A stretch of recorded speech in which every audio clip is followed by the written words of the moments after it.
Most people explode when they get angry. I believe there's 4 steps to using your anger to get productive. And hopefully by the end of this video, you will be able to use your anger to become productive instead of destructive.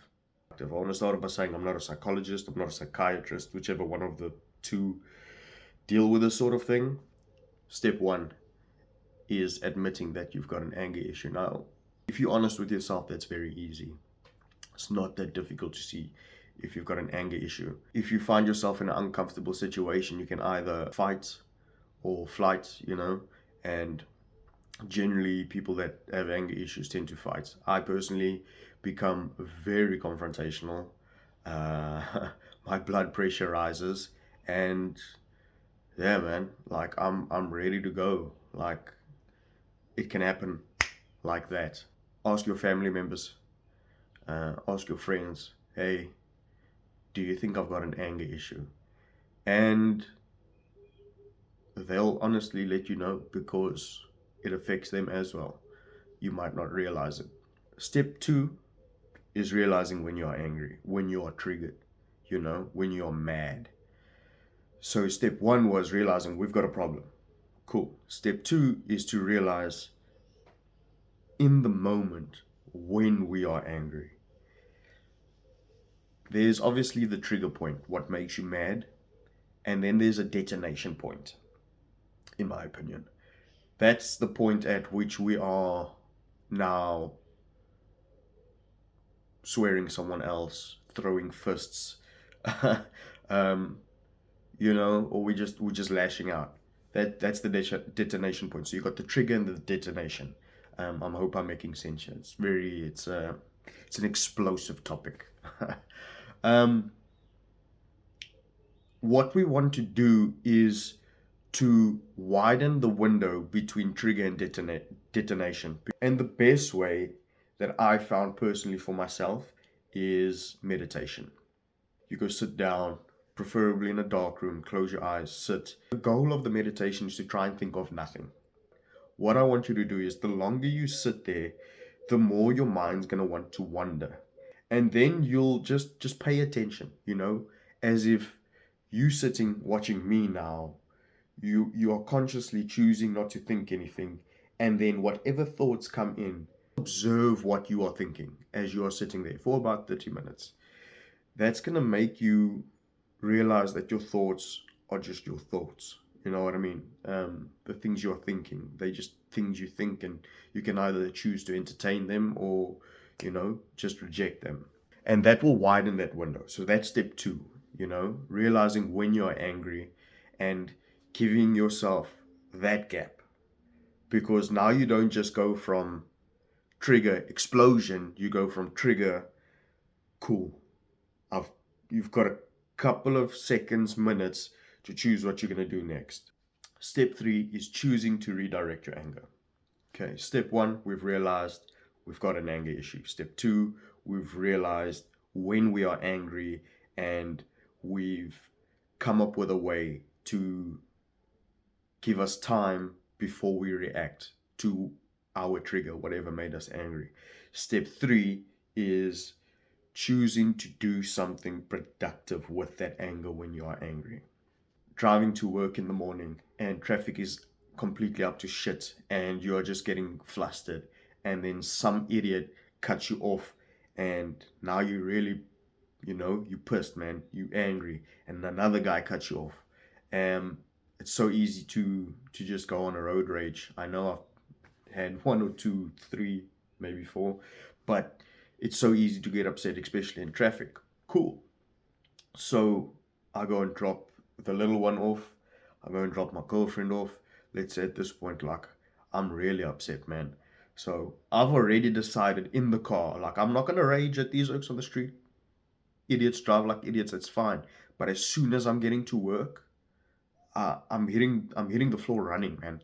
Like, I'm getting in there, I'm following up on things that would have carried over from yesterday. Then I'm going straight into any job cards I need to process. From there, I'm going to get back to any emails I need to get to. And then from there, I'm just, I'm going to make the phone calls I need to make in the morning. Do you understand what I'm saying? So I've already decided in the car, that as soon as I get to work, I'm holding on to this anger, because I don't want to immediately just get it out and swear people on the road and drive like a mad thing and possibly cause accidents. I'm going to hold on to this. As soon as I get to work, I'm just going to pump it into my work. Okay, that's how I'm more productive at work. Now I do have a downside to that, is when I'm like that and I'm working at that level, I drown people out. Like the shit you saying to me, I'm listening, and if it's not like super important, it's gonna catch my attention. Like I'm not listening to you. I am, but I'm not. Like I'm getting my shit done. So I do still have a downside to that. Okay, and I need to work on that because I don't need to be a dick. But that's just how I am when I'm angry productive, and I get a lot done. Like I get into office at like 7:30. By like 9 o'clock, um, I'm ready for anything new, because everything else that I had to follow up on and stuff like that, it's ready to go. Another example is this video, or the reason for this video. So I'm at work the other day and I'm checking through my YouTube studio analytics for the very first video I posted on this channel, about feeling lost. And it had been up. I had taken it down, done some edits because I thought I did something wrong. I've altered some stuff on the channel. I put it back up. So it was up for about 3, 4 days already. And fine, it didn't have any views. Cool. I'm fine with that. Um, but then I checked the impressions and it's got like 0 impressions. So YouTube showed it to no one. Now I'm thinking to myself, like, how is that even possible? It doesn't know what my content is. Fine.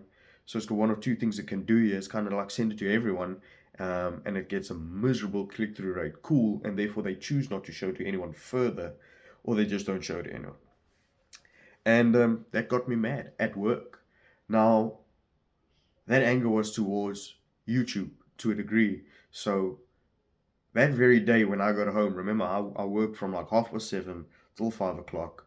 I fetched the kiddo, I fetched the girlfriend. I only get home at about 5:30, 6 o'clock. My girlfriend's currently busy with studies after work, so from 6 till about 7, I've got to make sure that the little one is bathed and everything and stuff like that. So really, from about 7:30, I get time for myself.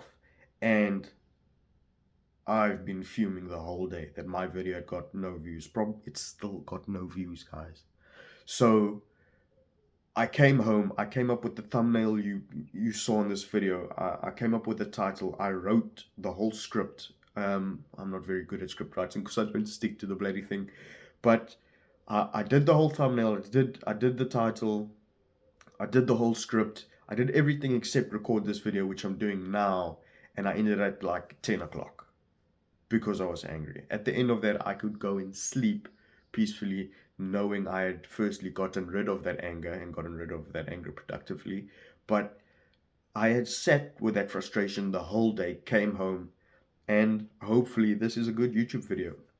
I know the audio and the quality is not good, but I'm making do with what I have. I don't have money for a mic and a camera and lighting. I'm literally sitting here by this window. But yeah, I got shit done. And that is the point of using your anger to be productive. Um, and it can be done. Step 4, the final step of using your anger to be more productive. And that is learning to appreciate what you've achieved. What do I mean? Like the previous points I just made about coming home after a long day's work, taking care of the kid, making sure supper's sorted, all that is at the end of all that, I achieved my goal of prepping the YouTube video, and I was take pride in that. Take pride that you did achieve something, that you were productive, because it's so easy to procrastinate these days. But taking action is one thing, okay? Learning to achieve that goal or appreciate achieving that goal is one thing. But ultimately, what you need to to appreciate you in step 4 is that not only have you become productive, not only have you achieved the things you wanted to achieve, it's that you've taken a negative aspect of your life and you've now turned it into a positive. Every time you get angry and choose to be productive, and again, it's as simple as maybe finishing paperwork, and then finishing that paperwork, step back and appreciate that, because that could have been a situation that ended badly, sometimes extremely badly, you know, and you've not just, it didn't end up bad. You didn't just bottle your anger. You've you've used it for something good. That's what you need to appreciate. That you've now taken a weakness and you've turned it into a strength. That's that's the important thing. That's the most important step here. Okay, um, is learn to appreciate that. And the reason why it's more important than realizing you've got an anger issue, or realizing how to use your anger, or when you are upset, it's that appreciation, that understanding that I have now taken my anger and I've done something good, and now I feel good afterwards. It's so you don't want to use your anger for anything else. So that you don't want to use your anger to hurt other people. You know what I'm saying? You take your anger and you do good with your anger. And learning to appreciate that kind of makes it, it makes it not addictive, but it's, I would rather use my anger for good. Now, if you can do that, then you're on the right track, man. So that's it. Those are the 4 steps. Um, Realize you've got an anger issue. Realize when you're angry. Choose to use your anger for good, and then appreciate the good that comes from it. Um, Thank you for watching this video. If you found it useful, please leave a like, and subscribe, because I'm not done sharing my life lessons, and I'm not done trying to help people better themselves. Thank you.